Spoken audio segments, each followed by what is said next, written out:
Hi, and welcome to the Creative Frugal Wonder Woman Copic 101 class. I'm so glad you're here, and I'm just really excited to be doing this class again. It's been a while. I started this when I started Copic markers and went to Chicago and got certified back in 2011, and I used to do this class every month at my store, and it's just been a while, so I'm really glad you're here. If you're here, then you've already signed up for the class, so you've received your downloads. Please download the instructions on regular paper so that you can follow along, make some notes on the side and whatnot. And then the other sheet, the practice sheet, you're going to want to print out onto cardstock. Now, I highly recommend you can get Astro Brights, is what used to be known as Nina. You can get this at Walmart, online, through Amazon, and it's a good cardstock. It works well with the Copic markers. Or you can get Basil White Smooth. Basil you're going to find at a scrapbook store. You can find them online at a Cherry on Top or possibly scrapbook.com. I'm not sure if they have it for sure, positive, but I do know because I have purchased mine through a cherryontop.com. So I highly recommend, and there will be a link below the video that you can go to that if you'd like. So let's get started. First, we want to see that the cardstock we're using, actually, no. Let's start with, why are Copics so darn special? What makes them the marker that I choose over all the other alcohol-based markers? Well, first of all, there are no retired colors. So Copic has been around. They are, I believe, the first, the pioneers in alcohol-based markers. They originally were set out and designed for artists, comic, architectural renderings for like automobiles, motorcycles, that type of thing. So that's where you found them. They are a high-end marker, and you found them in the business end of art, not in a hobbyist, as most of us are doing as hobbyists. So then when the hobbyists started using them, they became much more accessible, and but they are just amazing. And now you're seeing more and more companies come out with other ones. But Copics are special because of no retired colors. The formula has never ever changed.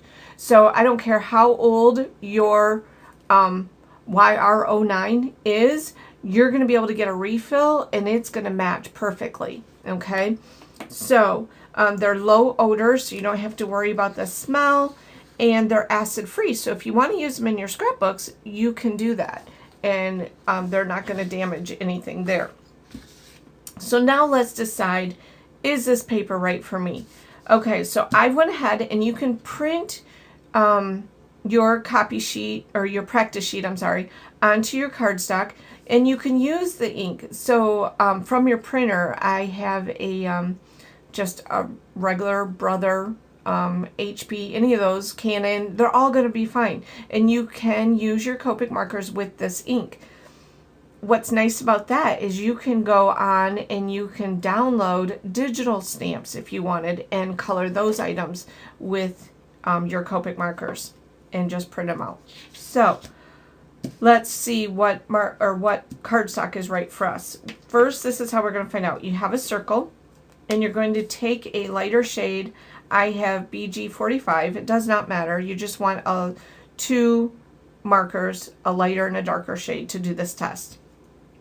So we're going to color in, give a good base coat to our circle. Don't go over the line, just go up to the line.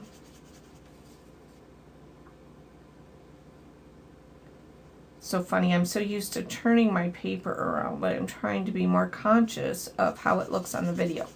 Okay, so we've done a nice base coat. We're going to let that set for a second and just let it dry for a little bit so that we can add some more ink onto it. And I do have, as we do this test, I have another cardstock that I did this to earlier that you're going to see a difference. So you can kind of compare to your cardstock how it's working. Okay, so we've let it set for a second. Let's go ahead and give it another coat. We're going to really saturate this circle. We want to add lots of ink onto this cardstock, okay? And what we don't want is we don't want to see any feathering. And I'll show you what feathering will look like. Okay, so we've colored that circle in really good. Now, this on the back, that is called bleeding. Bleeding through the cardstock is okay. In fact, it's normal. You're going to want a scrap piece of paper underneath you at all times when you're using Copic markers.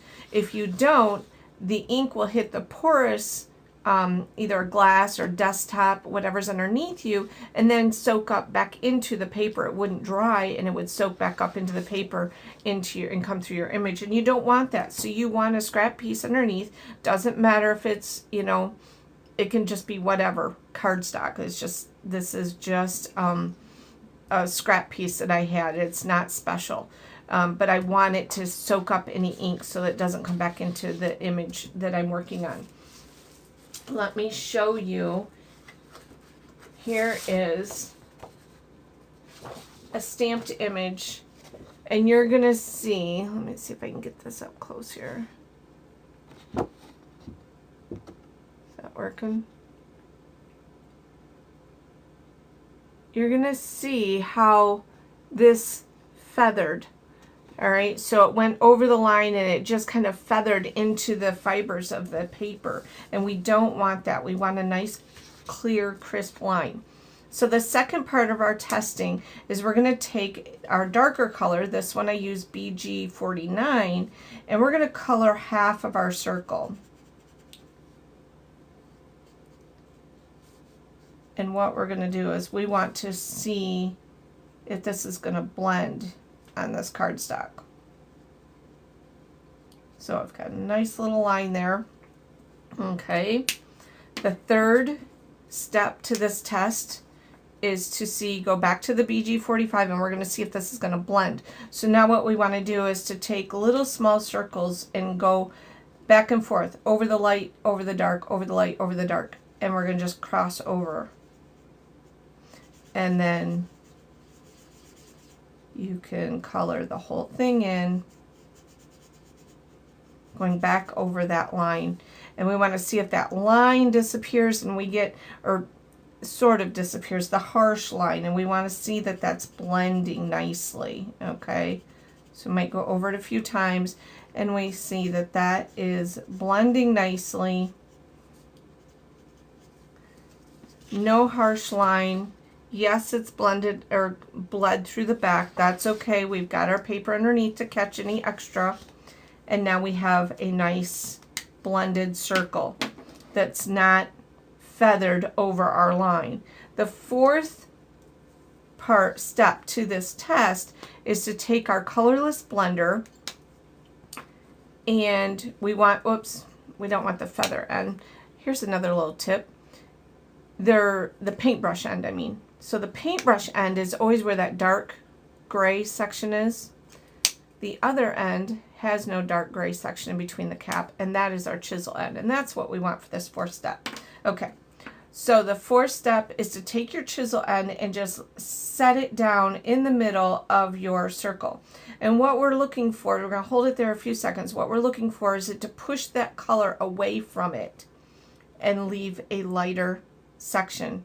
And I didn't have it down very flat, but you can see how it did its job. It pushed that color aside, and some people call this the colorless blender as your eraser for Copics. I tend to refer to it as a bulldozer, and I will show you why later on in our demonstration. Okay, so we know that this is a good cardstock to use with our Copics. We have a nice circle that our ink did not feather over the edge, as we see in this one, okay? It did bleed through, and that is okay. That still is a good color or a good cardstock to use with this. So we know that we can proceed with our next section. Inks. Let's talk about inks. So most of you are probably going to use stamp sets that you currently have and stamp them onto your cardstock. And so you're going to want to make sure that you're using a good ink. Memento is my favorite. I use Tuxedo Black a lot. You can use other colors. Any of the Memento colors will work with Copic markers. Ranger Distress Inks are another good one that you can use with the Copic markers. Brilliance and Memories dye ink. You can use those, however, you're going to want to make sure that you heat set them. So use your heat gun and heat set them before you stamp. Or, I'm sorry, before you color with your Copics. Inks that you want to avoid, Stays on Ink. That is a solvent-based, and it's going to react with the Copic. So that is not going to work well, and you're not going to want to use your Copic. You can damage your nibs by using the Stays on Ink with it. Stampin' Up, Close to My Heart, any washable water-based ink will bleed. So you're gonna lose your nice crisp image, and it's gonna make a muddy mess. So you want to stay away from those inks and stick with the Memento and the Ranger Distress Ink by Tim Holtz.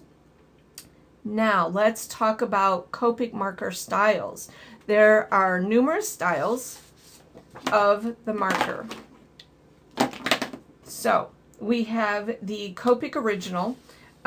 This was the original that they started with, and it's got a square body. I personally don't like the feel of it in my hand. It's not comfortable. The nibs, it only comes in 214 of the, 358 colors that Copic has.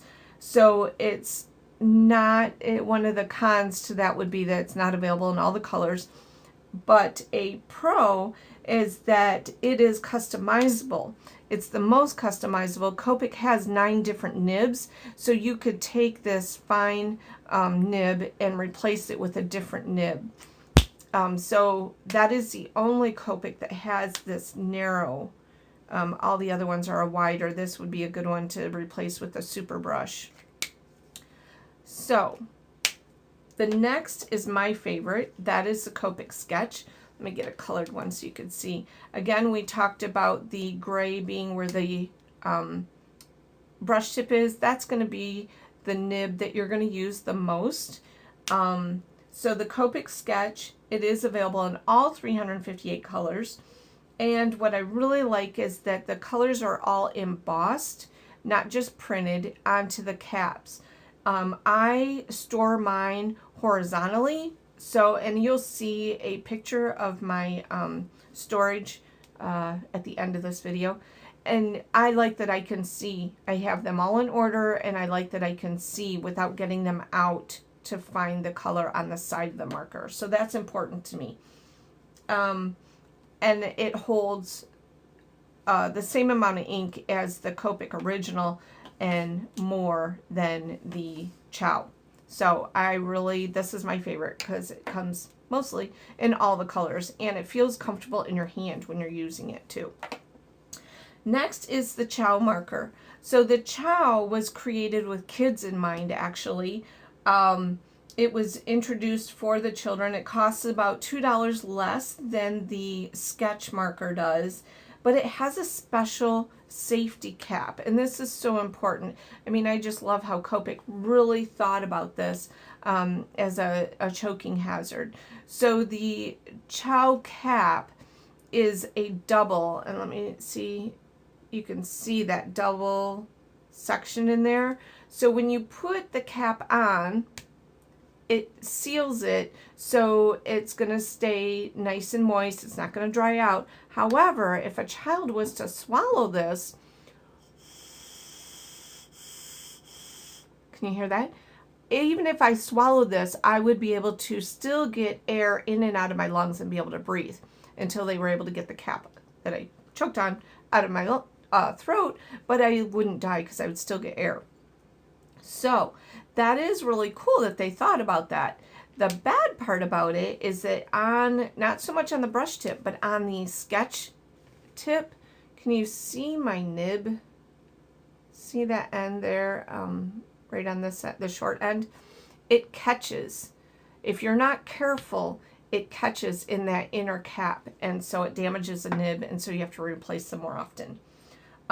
Also, the Chows only come in 180 colors. They don't come in all of them. They cannot be used to airbrush, which is something that the Creative Frugal Wonder Woman here, we will be posting videos on airbrushing with the sketch markers. That's really cool, but you can't do that with the Chow markers, and they hold less ink, so they have to be refilled more often. So there's lots of pros and cons to all three of the markers themselves. And of course, you know my favorite, the sketch. Next, we do have a wide marker. The wide is just that. It's a very wide nib, very easy to refill. You just put your the nozzle tip to the refill right in that notch and refill it, which is pretty cool. This is great for large areas, backgrounds, that type of thing. And this one only comes in 36 of the colors, so very limited. And it's not something you would use often, but every once in a while it's nice to have. The various ink refills. This has been discontinued. However, the ink has, they still have ink refills. They're in a cylinder type container instead, so, and they still have your nozzle tip.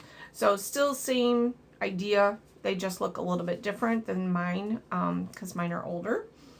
But it comes in, of course, all 358 colors, and each of these bottles will refill a dry marker up to 15 times, depending on the marker. Remember, I said Chow takes less ink, so it would refill more of these than a sketch, obviously. And these have an airtight lid, so they're going to stay nice and sealed and not leak. I've had most of mine for, gosh, 7-8 years, and they're perfectly fine. They haven't evaporated or anything, and they're all in beautiful shape still. Another great way to use the alcohol ink straight from the bottle here is in altered art. So when you're using, you know, any alcohol ink with, I know Tim Holtz does a lot of altered art with alcohol, so this would be a great way to use the ink there too. For those that are local, I do refill ink bottles because these are not as easy to find. So I will refill a marker if I have the color, which generally I do. If I have the color, I will refill an ink marker for $1. So if you can find a local scrapbook store, this is something that we often will do for our customers. So that's really nice to have that option and not have to buy the refills.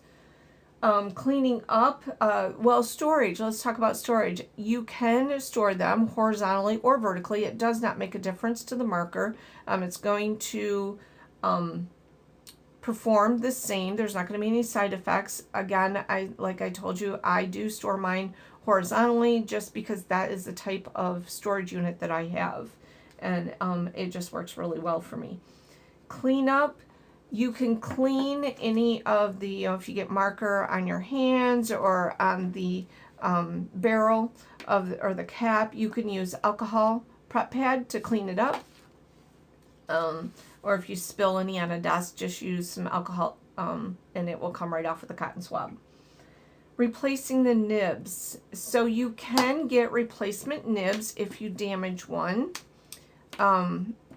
I have my little Copic tweezers here. All you do is just take the nib and pull it right out. This is also how you refill your ink, so you can just put the ink right in there and replace the nib. You do not need to replace a nib every time you refill an ink though, only when you damage one, like if it got damaged like I did with the Chow lid, or if you got into an ink that was not Copic compatible, then you would probably want to replace your nib because it would get damaged that way. Or if it gets bent, you know, I've seen kids get a hold of markers and use them too hard and bend a brush tip, so you could replace that. If a marker, you can hear how it snaps. If a marker cap does not get put on tightly and it dries out, you can just take that nib out with your tweezers and add just a little bit of this colorless blender. Oops, there you go. So this is a colorless blender refill for your bulldozer marker that I call it. But I also use this in many other cases. I use it when we add texture to our projects. A lot of times I'll use denim or terry cloth or burlap. There's whatever has a texture. This creates a really cool look when you can add your colorless blender onto that. So, but you could also take your nib out if it's dried out, add a couple of drops of this onto the nib, and you're going to see the nib, it's going to clean it. It's going to get that dried ink out of the pores, and it's going to get lighter in color. Then you're going to want to take it out of the colorless blender, let it dry for a few moments, and then apply it back into your marker, and you'll see the ink slowly go back up into the nib and refill the nib back up. So, and that should fix that. If both ends of the marker were left off and you had to replace or clean out both nibs, you might want to add some refill ink to refill, because that's going to use up quite a bit. Now let's talk about the Copic color theory.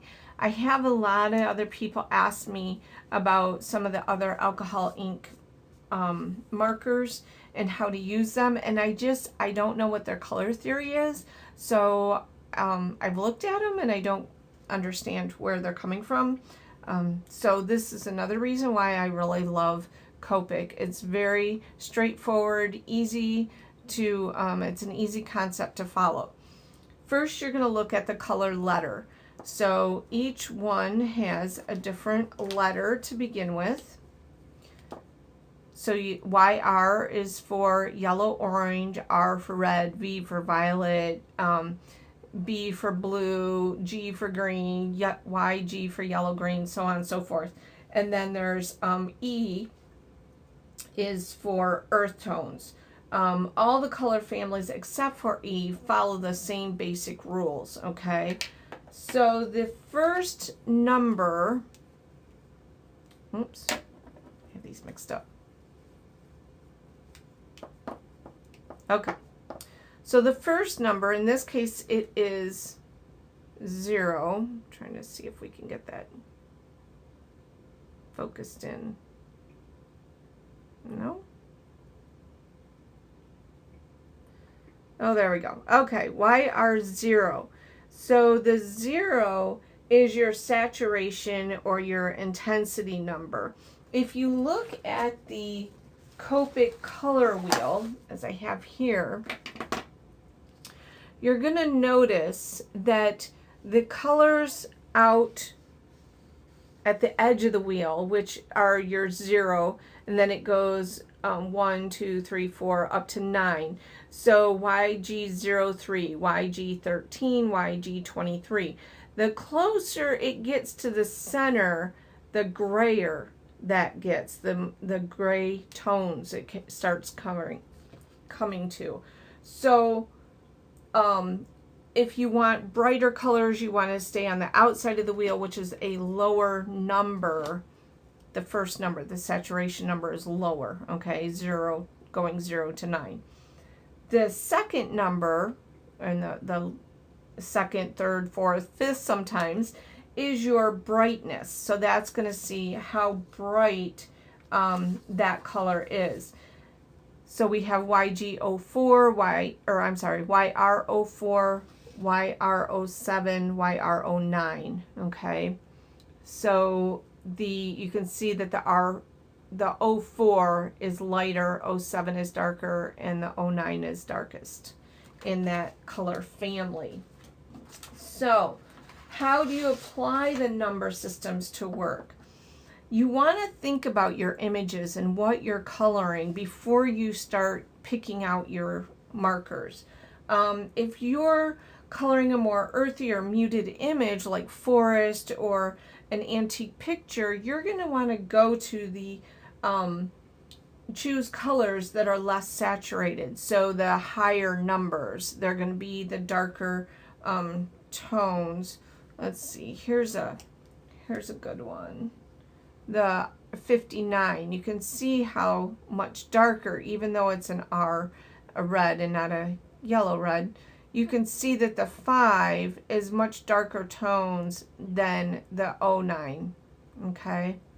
It's a brighter color, if that makes sense. So if you're coloring something like spring flowers or children's toys, you're going to want to pick colors that are in the 0s, 10s, 20s, okay? Like these here, the RV13, there's another light one that's good for spring flowers. Okay. Then a natural blending group. This YR04, 07, 09, this is called a natural blending group. It's the same saturation, so the first number is the same, and then excuse me, then there's only 2 to 3 or 2 to 4 digits in between the 04, the 07, and the 09, which means these are going to blend beautifully, and we're going to see that in our first technique that we're going to do. So it doesn't mean that the other colors don't blend. They're not going to have that natural blending look though, okay? So this is a general, just a simple guideline. It's not set in stone. So this is not, please always let the creativity flow within you and try. It's not going to harm your markers to add a color that doesn't belong in a natural blending group. And I'll show you that also, how you'll see the difference. You'll see how we can take a marker, and even though we've added another color's gotten into it, it does not ruin it at all. It's going to be okay. So please don't think these are set in stone. I want to see you have fun and to really let the creativity flow within you on when using your markers. Okay, this is one we did. So working with grays. Now, I didn't bring any gray colors into the studio with me today, but we have so many grays. You can see on the color wheel, we have cool grays, neutral grays, toner gray, and warm gray. So there are so many gray markers. Again, remember, these were designed for professionals that were doing, gray tone renderings, so they were important. And even for us, it's important to realize if you're doing like a cold winter scene, you might add some shadowing or boots to a snowman or his hat. You're going to want to use a cool gray in that. And then also if you're doing a summer scene where you need some gray, you could add the warm gray. Neutrals and toner are probably your most versatile, but it's good to have just a couple of each. So now we get to play. All right, let's get some markers out. We're going to start with the first technique called shading and blending. And I'm going to start with YR04. Remember, the brush tip end is where the gray, so that kind of helps you to take the right tip off. I can't tell you how many times people take the wrong cap off, so that's a good tip to know. So we're going to take the YR04 and we're going to color in our pumpkin, okay?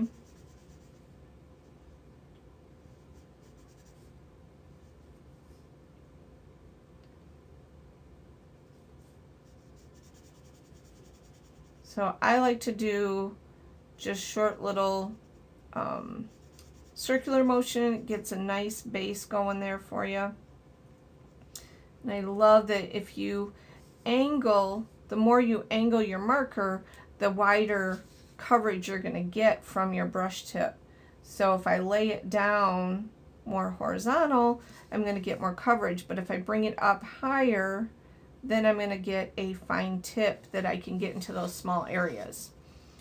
So we're going to just get a nice base, even that out a bit. We're going to be going back over it several times, so it doesn't matter if it's not perfect. Then we're going to take our second color. Now I have seen several YouTube videos with other people demonstrating with Copics, and they tend to go to the darker color first. That is not how Copic teaches us. So it's not how I learned, but I understand why they do it, and I don't see that there's a right or a wrong way in doing that. But we're going to, I want to pretend that my sun is coming right from the front, and so I'm going to use this as my highlighted area where the sun is. And I'm going to add my middle color onto the sides here. And I'm using, now these are all hand-drawn images that I did. So, but I'm using these little markers from the lines of our pumpkin as just little,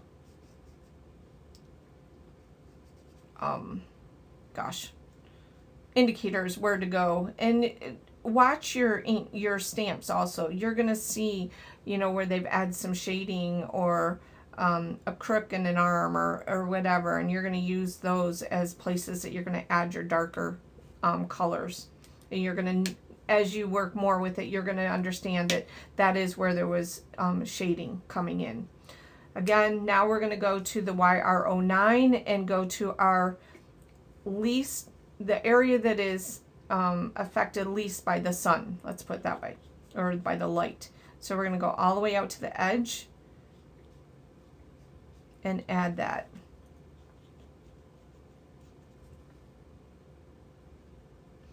A great way, if you're not sure where to add your shadowing and highlights, a great thing to do is to take pictures and go off from pictures. It's a great little tip. Now with everybody having cell phones, it just works really neat that you can take a picture of something and get to see and recognize where there would be a shadow and where there wouldn't. Okay, so you can see we have 3 very distinct colors on our pumpkin. So now we're going to go back to our lightest, which was the YR04, and we're going to blend that in. And how we're going to do that is we're going to just go over the whole thing, and it's just going to blend.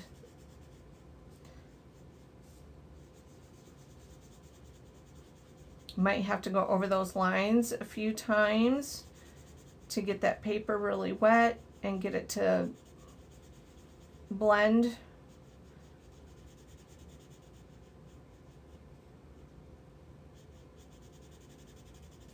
And you can see that now we've got just a beautiful pumpkin. That you can see the light has hit the center and the shading is where the shadow would be.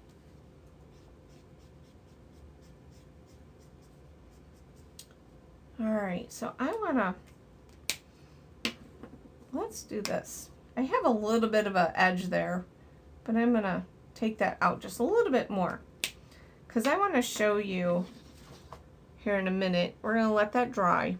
We're going to go on to a next one, but I wanted to show you how we can fix, there are no mistakes, and how we can fix that later on. Okay, so for now, we'll just step over that for right now, and the next technique we're going to do is feather blending. Feather blending is not a technique that I tend to use very often, or that you'll probably use very often. Mostly you're going to use the shading and blending, but the feather blending is a neat technique to know. So, I just noticed my technique got moved over. I'm going to have to fix that on my page, aren't I? Okay, next I'm going to take 2 totally different colors, okay? You might use this for wings. I'm not using it on her wings. I'm going to use it on her dress, but there's a lot of different area or coloring situations that you would use this technique, but it just gives you another option to have in your wheelhouse. So we're going to take, and this one gets a little bit takes a little bit more practice to do. You're going to set your tip down, have it off to slanted at a horizontal edge, and you're going to set it down and flick. And because her dress is so long, we want to get a little bit farther up. All right. So then you're going to take your paper and you're going to turn it the other way. We're going to go with the, in this section I use the RV13. We're going to do the same thing coming from the top down.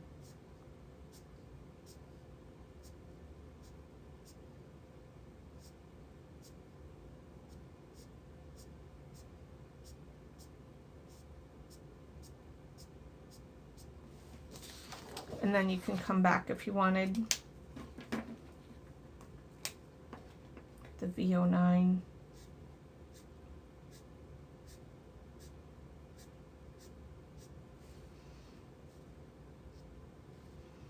So it just gives, like I said, a little bit different look. And it's not something you're going to use very often, but it's called a feather blending technique. And you'll find it, every once in a while that will come in handy. Like I said, dragonfly wings, angel wings, that's really cool to bring in this look. Now, tip to tip blending, probably one of my favorites just because it is so cool. You never know what you're going to get. And I love this technique. This is where you're going to pick two totally different colors, okay? A light and a dark. So for this one, I've got Y38 and R59. And we're going to take this little tree and we're going to make it into a beautiful fall tree. So you're going to take the caps off both of your markers. You're going to put the lighter color in your dominant hand. So if you're right-handed, put the light color in your right hand. If you're left-handed, put the light color in your left hand. Okay, so this is the Y38 we're going to use as our predominant color, and we're going to take some ink off from our R59 nib. All right, so you can kind of see. There you go. You can see I have ink on there. Now we're going to just take, and I'm going to do circular motions starting in the center. And once I start getting to all yellow, I want to add some more of the red and go in another section. And I'm just going to do this all over this tree. And I just love this technique. It's so fun. Like I said, you just never know. Each one is going to be different. Excuse me.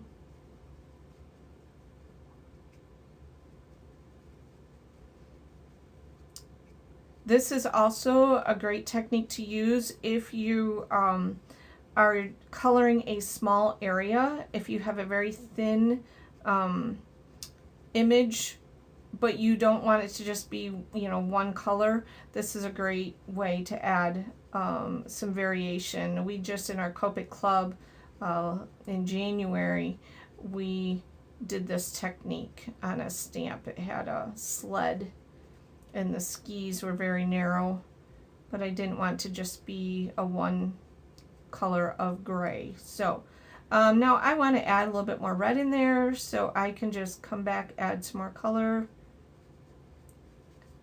Oh, let's do some more down here. See, isn't that cute? Now, if we still have some red in this nib, we can just run it onto our paper until it's clean. And we're good to go. The dark you don't really have to worry about. It's not gonna, that color is not gonna affect it. So there is our tip to tip blending technique.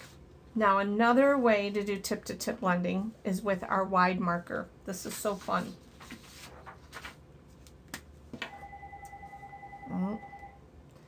I'm gonna take the black, and we're going to just add some black right onto our wide nib, okay, of our wide marker.